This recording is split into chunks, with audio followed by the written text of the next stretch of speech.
Hello, I'm Texas State Senator Roland Gutierrez, and I want to legalize cannabis in Texas.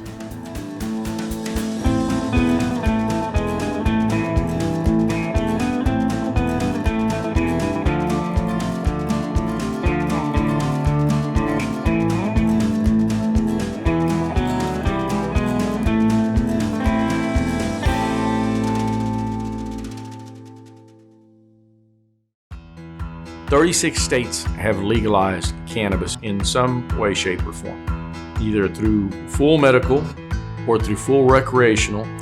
Those states have been able to raise revenues for their communities. In Texas, we can generate about $3.6 billion in additional tax revenue. We can create 30,000 jobs in the farming, agriculture, retail, and distribution sectors.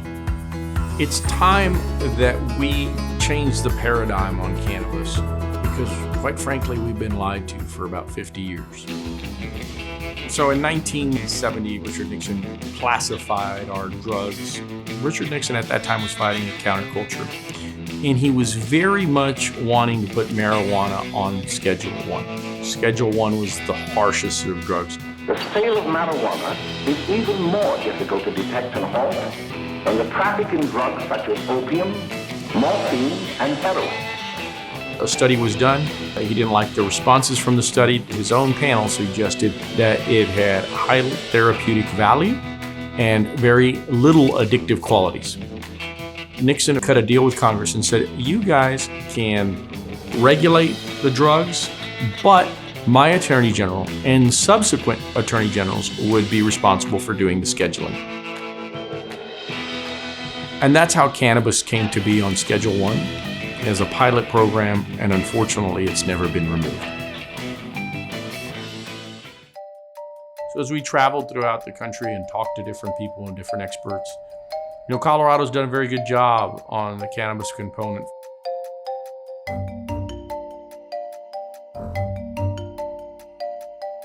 Cannabis has been legal in Colorado since 2012. Interestingly enough, it was the first year that I was on the ballot. It was the year that it passed at the ballot, and I think it got more votes than I did.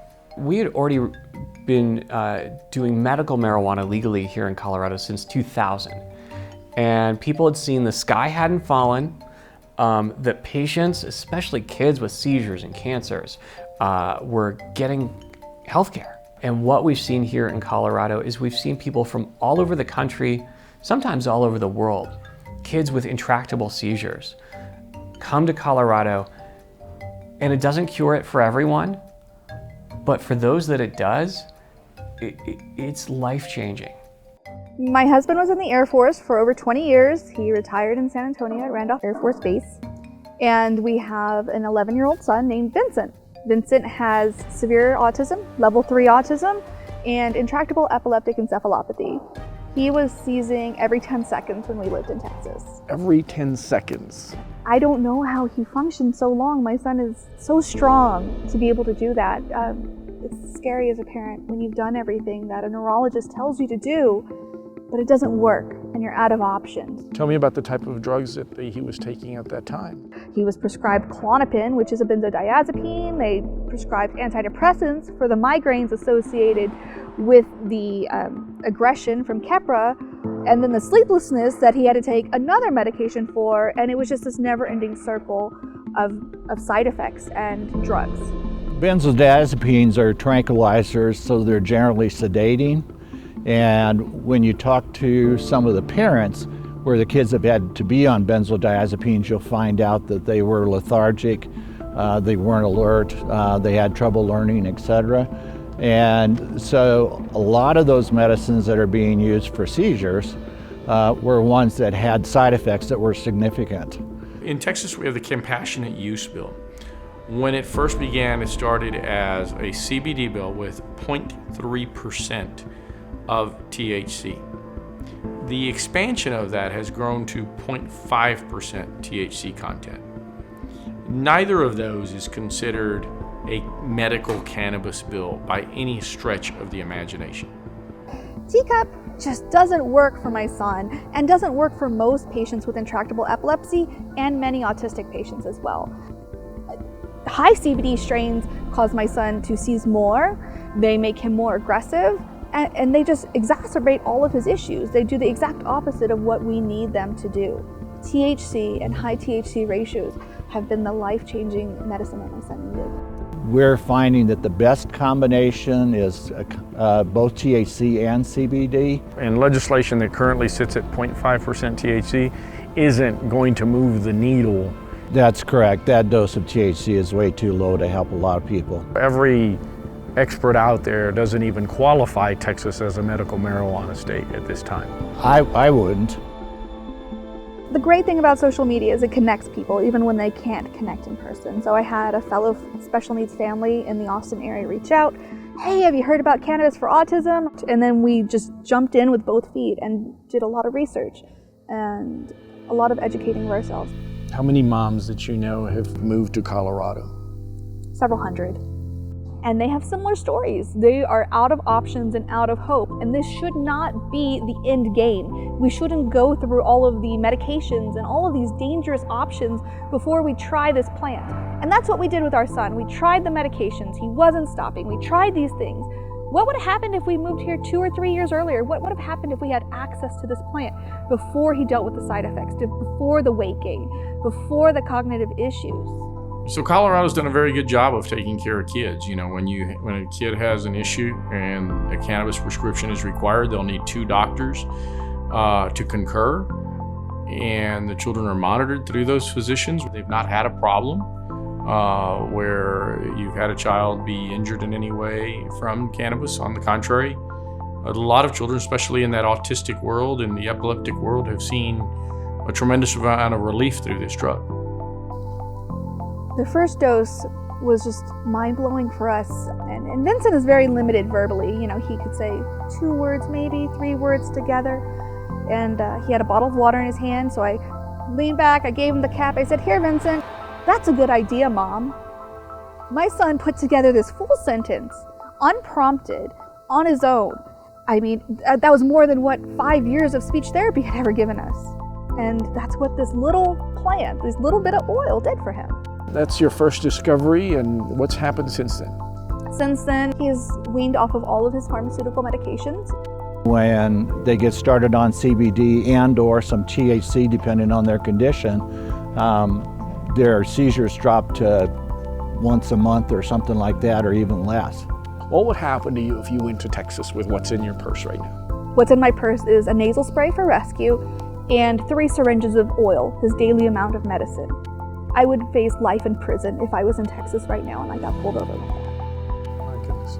We can't visit our loved ones. My son can't see the place he grew up. He can't see his abuelita. He can't see anyone. My husband fought for the freedom of our family and for this entire nation, but we can't even go to our home. Would he be alive today without what you've done? I wholly believe that medical cannabis saved my son's life, and if we didn't have access to medical marijuana today, that I would be speaking to you without a child. We are in the middle of this opioid crisis in the United States. What is happening in that crisis right now, to your knowledge? What's happening in our communities? We have 130 people die every day of opioid overdose. I come from the generation of physicians where we were initially accused of underdosing, people not treating pain properly. Pendulum unfortunately swung the other way, and people were being put on pain medicines and kept on for a long time. And I personally have had a lot of veterans who have PTSD. The VA was treating them with psychotropics, mental health drugs, benzos, and opioids, and they were able to dramatically reduce their use of these medicines or get off them entirely once they got on cannabis. I was in the military for 5 years, deployed, and long story short, I was medically retired from the Wounded Warrior Battalion in San Antonio, Texas, for a number of ailments, PTSD, some TBI, and global assessment function rating 40% out of 100. Pretty banged up. In 2009, they medically retired me 100% and gave me a plethora of pharmaceuticals to include hydrocodone pain medication, and that was my life. I knew the medication that I was on was going to kill me. I felt like a slave to it. I would curse the sun for coming up because it was a new day of pain, and the first thought is I need a pill. And I didn't want to live like that anymore, and it took me a while to even understand that the actual medication was causing my pain because of how it works with your neurons as a neurotransmitter and making more connections and stuff. Eventually you have to take more and more and more of the medication. I was not far off from an accidental overdose just by the sheer volume of medication I had to take to maintain a sense of homeostasis, if you will.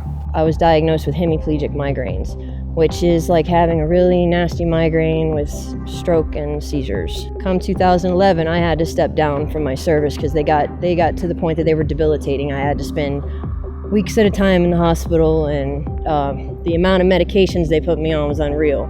For me, the medications were literally they were killing me. I wound up spending the last 4 years that I lived in Charleston basically on bed rest. It was rough because, even on days that I did feel pretty good, I still had to take those meds just to function to get through that day. The amount of medications, there was multiple times right there under a doctor's watch that I damn near stopped breathing. Spent 6 years from 99 to 2005 as an active duty service member. I was a munitions guy, built bombs, and I know that there are 3 villages in Afghanistan that no longer exist, and that put me in a really, really dark place. I was experiencing lots of issues and ended up going to the VA. The medications that they were giving me were antipsychotics, they were antidepressants, they were sleep aids. And one by one, they all had other issues that mounted to the stress that I was going through. Absolutely, our veterans should have the freedom and the opportunity to be able to medicate with this natural drug that is far less problematic than the opioids that are given to them by the VA.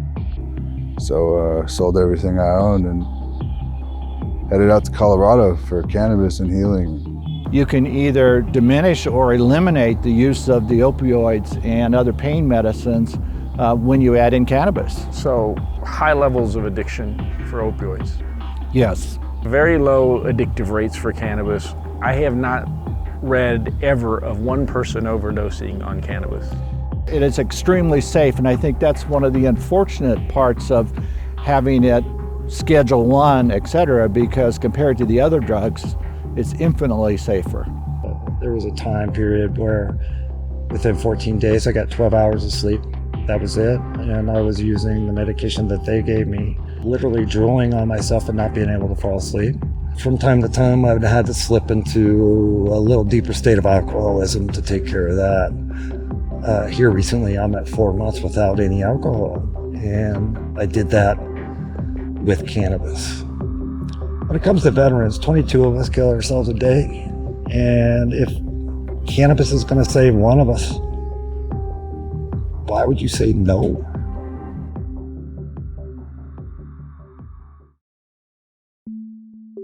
Those pharmaceuticals just beat you down and beat you down into the dirt until you're nothing. And cannabis brought me back.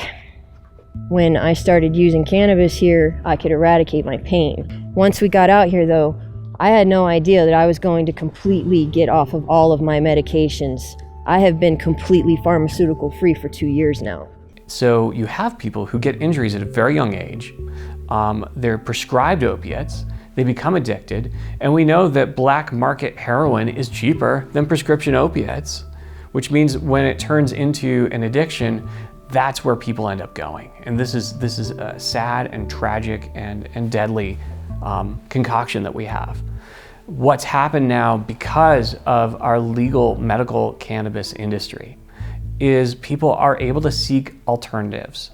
And this is where Democrats and Republicans have really started working together, actually. This is probably one of the more exciting things for me because they both understood that this was gonna save lives, stop a different criminal market in the heroin market, and actually help keep families intact and communities together. Eventually I got well enough to where I was able to go to college, enrolled in engineering school at CU Boulder, and did pretty good for a while, until I had some troubles back in Texas. I was taken to court. My son was not allowed to come visit me. Cannabis was an issue with that. I love my son.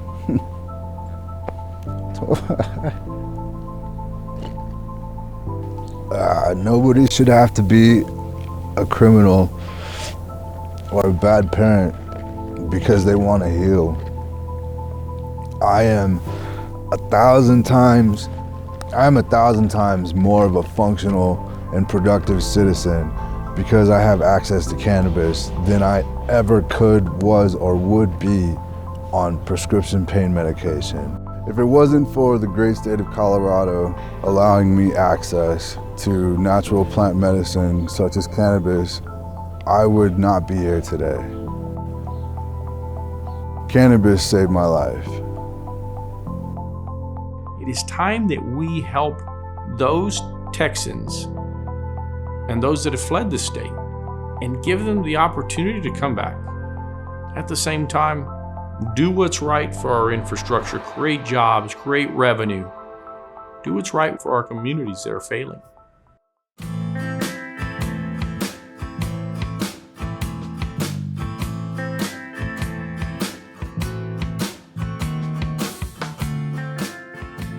My name is David Bass, and I founded Texas Veterans for Medical Marijuana in 2014.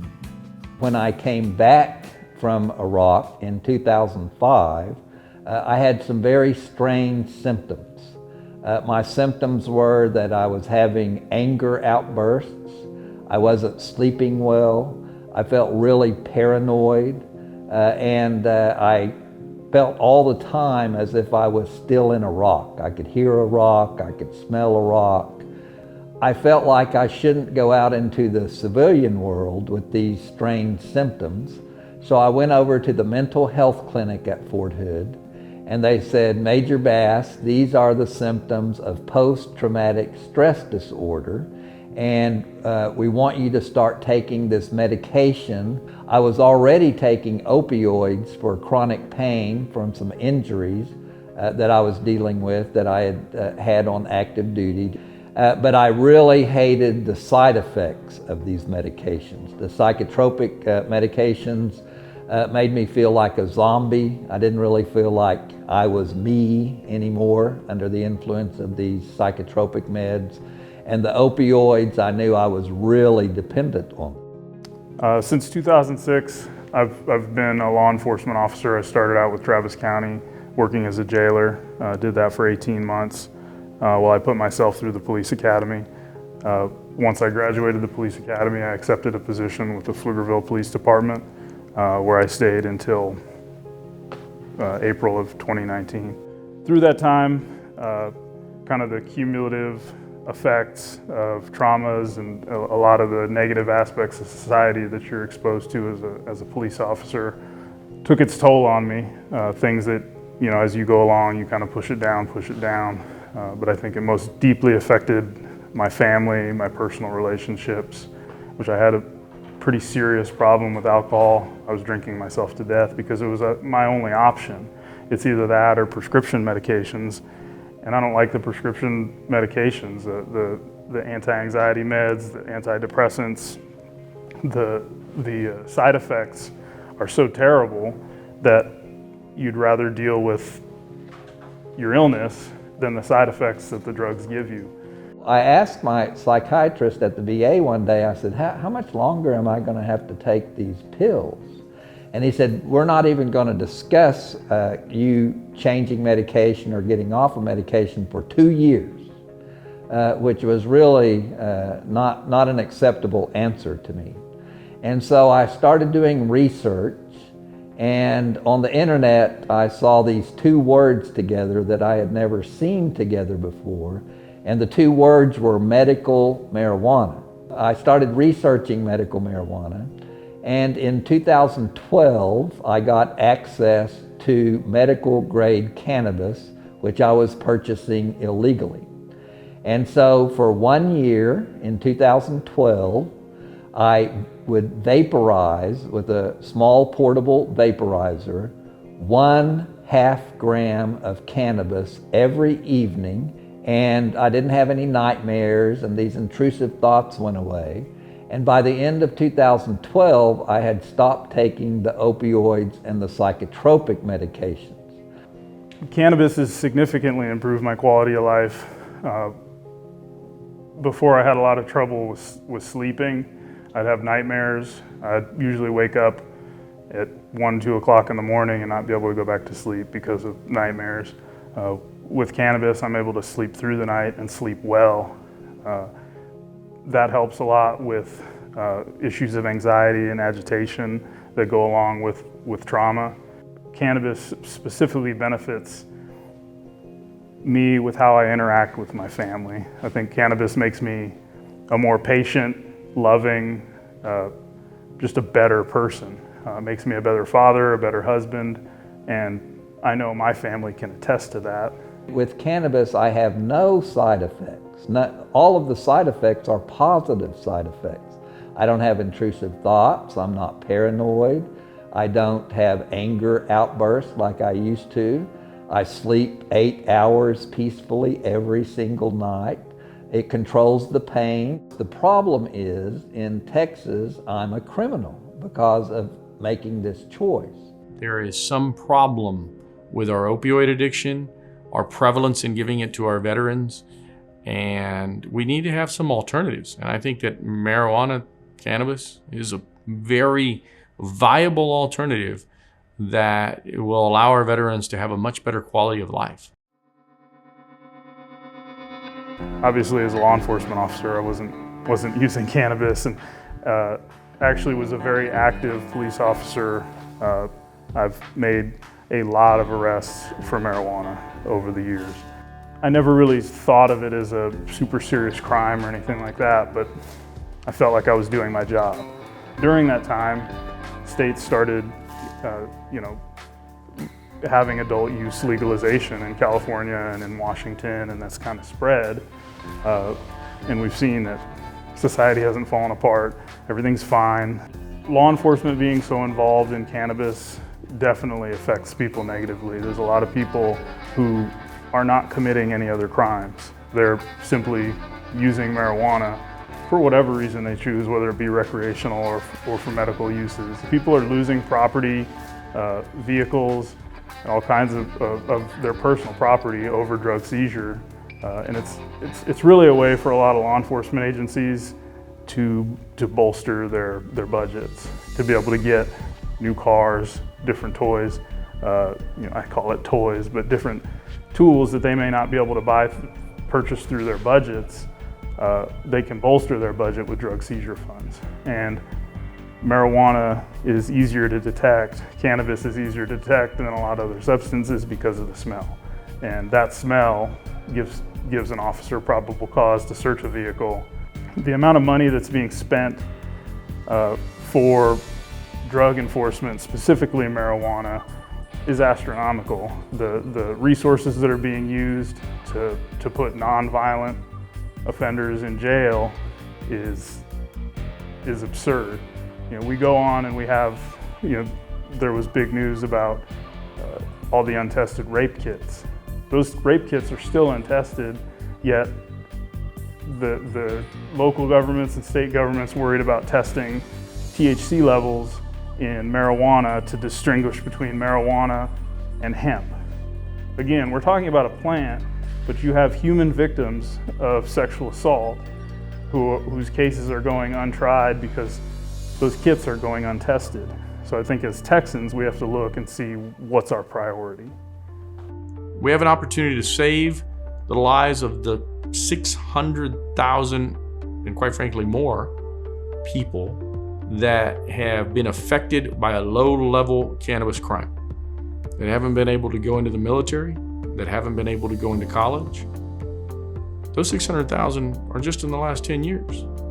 We can do better. People really want to see the war on drugs end.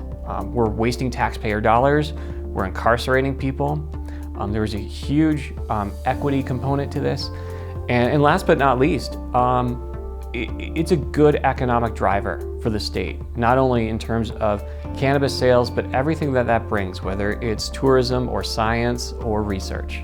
Cannabis consumers who are taking advantage of recreational marijuana not only pay the special tax on marijuana, but every other tax that's done. Local city tax, scientific and cultural facilities districts. If you were to look at that multiplier effect, you'd see well over $500 million in taxes. We didn't see crime rates go up any differently than other states that had left cannabis in the black market. But at the same time, we can actually track how much we've taken out of the black market, because we know, for example, in the first year that there was $1 billion in sales of legal cannabis. That means there's $1 billion not going to cartels, not going to drug rings, not going into other illegal activity where other more dangerous illegal drugs are being sold. The state of Texas can realize about $3.6 billion in new revenue in Texas. And many have questioned these numbers, but it's quite simple. We have taken the numbers out of Colorado or the numbers of Washington State, whichever you choose, and multiply them by the size of our population. Never has there been a time in the history of Texas where we can generate new tax revenue without raising your property taxes at home, and also create 30,000 jobs. There's not an industry that's done it. There's not a manufacturing process that's done it. This is the only way that we can generate that kind of revenue that is so vital for our community. The dollars that the voters voted to put taxed into marijuana are actually going to school construction, mental health, anti-drug education programs. All of those things are now receiving hundreds of millions of dollars, whereas before they were probably seeing things like tens of millions of dollars.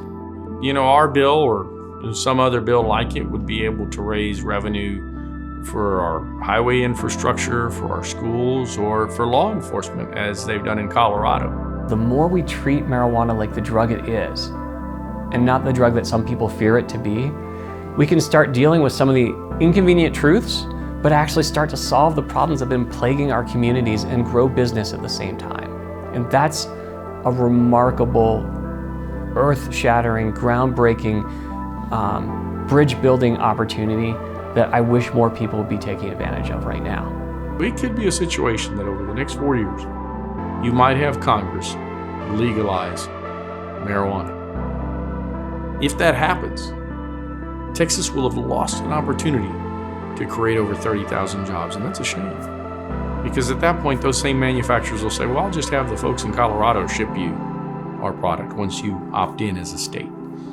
And so we have a singular chance right now to not just legalize a product that should be legal, but to create jobs, create revenue, and create opportunities for people that heretofore we haven't seen. When you see the Colorado experience, you'll see companies like 1906 Brands.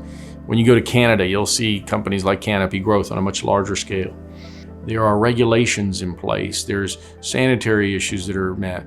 Every product that is created has a certain equivalency of weight of THC and of CBD. There is a tremendous amount of science that goes into this, and a tremendous amount of care that's given in the states that have legalized.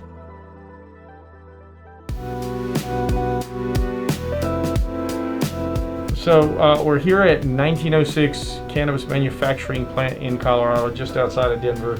We're Shane Benjamin, right? Correct. And Shane is going to give us a tour. We're wearing these silly hairnets because that's what you got to do in a state-regulated run facility in Colorado. It's not it's not your neighbor's garage. I mean, it's a real deal.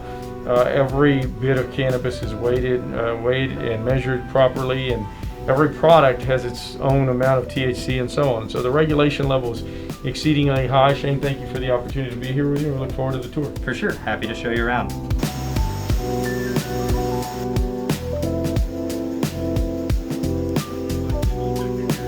Once it turns into CO2 oil, we bring it into this facility, and we combine it with a carrier powder. The carrier powder is either cocoa powder for chocolate or an innate carrier powder for our drops or our pressed tablets.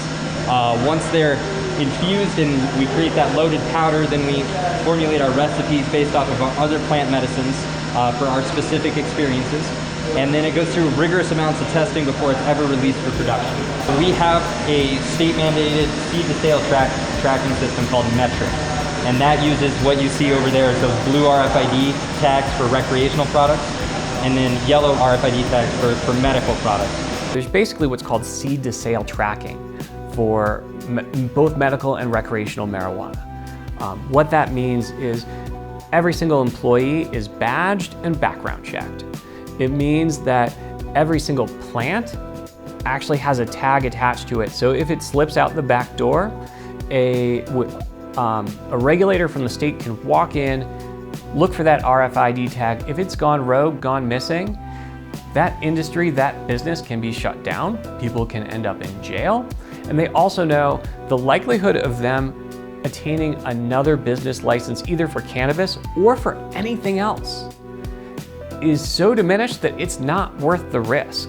We send out stuff to our third-party testing laboratory, and they certify that product using those RFID tags as an anchor point to ensure that everything is tested appropriately. Next thing I'll show you guys is our laboratory. We got our TV panel.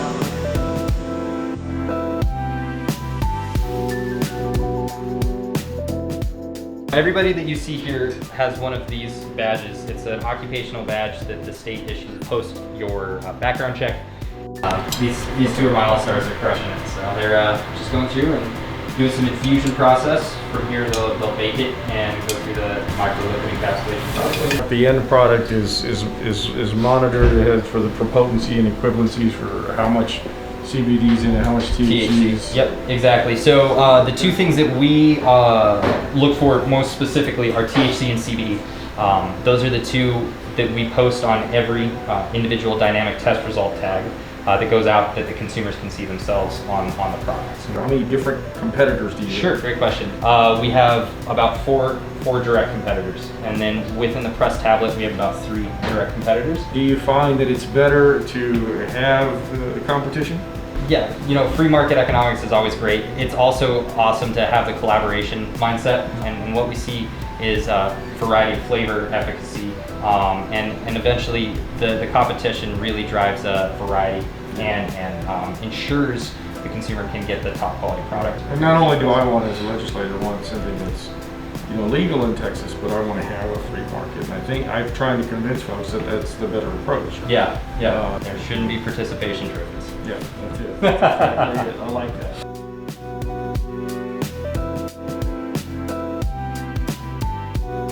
So, out here, this is our production floor.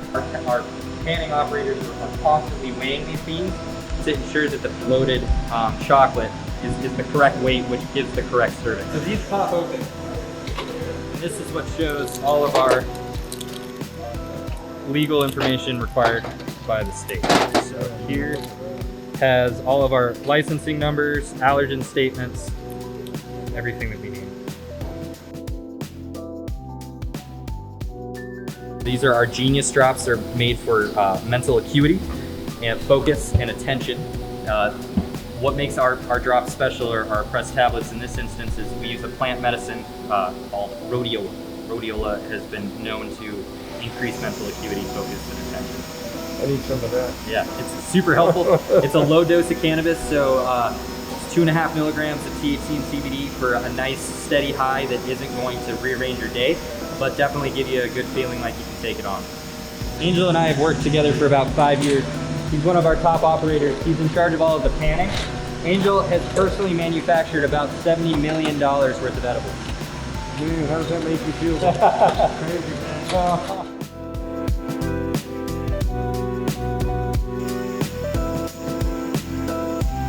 This is a Nicoli NC255 pharmaceutical grade tablet press. So right now this will press up to about 30,000 tablets an hour. We do about 6,000 to 7,000 an hour. That's our tablet press. It'll go through a coater, so we use a pharmaceutical grade coating. And then this is what it'll look like when it's done. Okay, so you color it? Yeah. Any color you want. Exactly. So this will be used for sampling for bud tenders. Cannabis is just another ingredient. First and foremost, we're a nutraceuticals company that's really oriented towards people's everyday health. For us at 1906, it's not about getting high. People are looking for alternatives to alcohol, to pharmaceuticals, and to suffering. Most people, when they walk into a dispensary, or if you ask them why are you here, number 5 or low on the list is to get high. Number 1, 2, and 3 is pain, anxiety, and sleep. Those are the 3 reasons why. So what else are they using, or what else are they doing in order to address pain, anxiety, and sleep? I'll tell you, I don't sleep very well. Yeah. And my doctor has prescribed a million things. Yeah. And you wake up groggy, you don't wake up the right way. I now take a 1-to-1. And I sleep all night. Yeah. I sleep 7-8 hours. I haven't done that in over 20 years. Yeah. Midnight is our #1 selling product. It is the #1 sleep aid in Colorado. We have tens of thousands of people that are using it every day and have stopped using Ambien and melatonin and other things. And it is the one thing that consistently allows them to fall asleep quickly. Second is you wake up feeling refreshed because you actually had a restful sleep.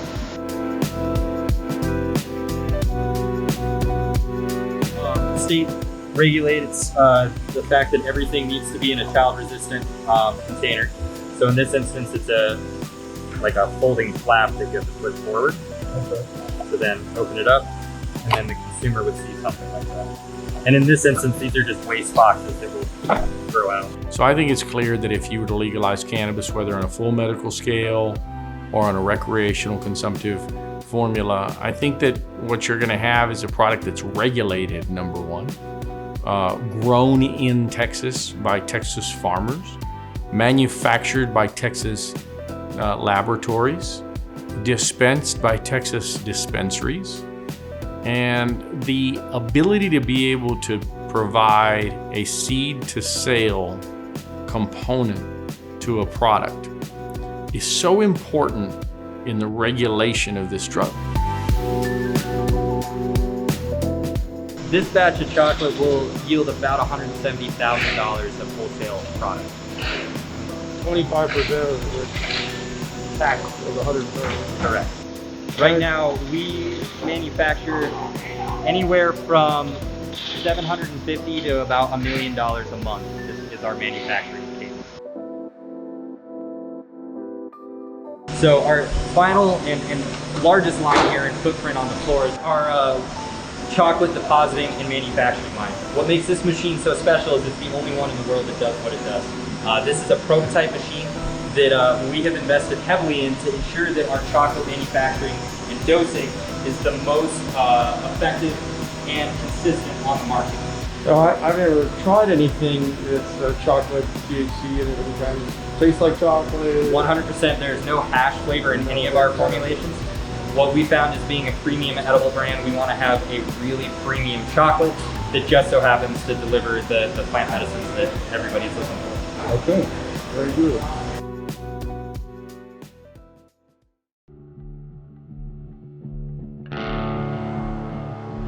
The question that Texans need to ask themselves is why not us? Why can't our legislators agree to regulate a product that's already on our streets? Agree to tax a product that's already on our streets? Agree to create 30,000 jobs, $3.6 billion. Why not us? Why not Texas?